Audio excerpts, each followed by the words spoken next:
Assalamualaikum warahmatullahi wabarakatuh. Perkenalkan, nama saya Iksan Agus Salim, NIM 2015106670 dari Prodi Pendidikan Pancasila dan Kewarganegaraan, Fakultas Keguruan dan Ilmu Pendidikan, Universitas 19 November Kolaka.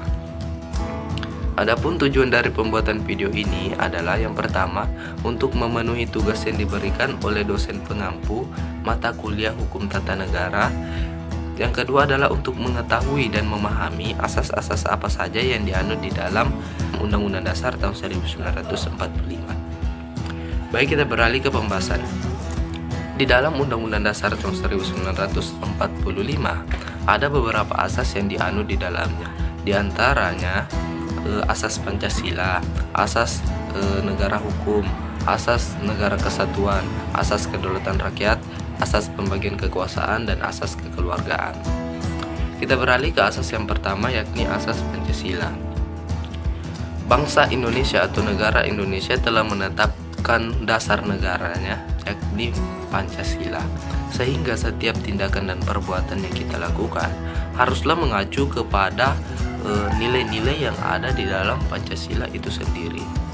Di dalam hukum, Pancasila dijadikan sebagai sumber hukum material, sehingga di dalam pembuatan peraturan perundang-undangan haruslah mengacu pada nilai ini dan tidak boleh bertentangan dengan nilai-nilai yang ada di dalamnya. Kemudian yang kedua adalah asas negara hukum. Dalam Undang-Undang Dasar tahun 1945, Pasal 1 ayat 3 menyatakan bahwa negara Indonesia adalah negara hukum, sehingga seluruh warga negara Indonesia haruslah patuh dan tunduk dengan hukum yang ada dan hukum yang berlaku di masyarakat. Kemudian yang ketiga adalah asas kedaulatan rakyat. Kedaulatan rakyat artinya kewenangan atau kekuasaan tertinggi berada di tangan rakyat, sehingga setiap pemerintah ingin menjalankan pemerintahan haruslah mengacu kepada rakyat itu sendiri, haruslah demi kepentingan rakyat banyak, bukan demi kepentingan golongan tertentu. Di dalam Undang-Undang Dasar tahun 1945 pasal 1 ayat 2 menyatakan kedaulatan berada di tangan rakyat, sehingga di dalam membuat sebuah peraturan perundang-undangan, baik yang tertulis maupun tidak tertulis, haruslah memperhatikan kepentingan rakyat dan haruslah diterima oleh rakyat. Jadi jika hukum atau peraturan tersebut tidak dapat diterima oleh rakyat atau masyarakat pada khususnya, maka peraturan tersebut tidak boleh dilakukan atau tidak boleh disahkan.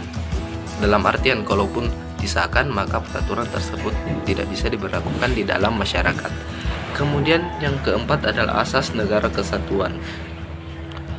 Pada pasal 1 ayat 1 Undang-Undang Dasar tahun 1945 menyatakan bahwa negara Indonesia sebagai negara kesatuan yang berbentuk republik.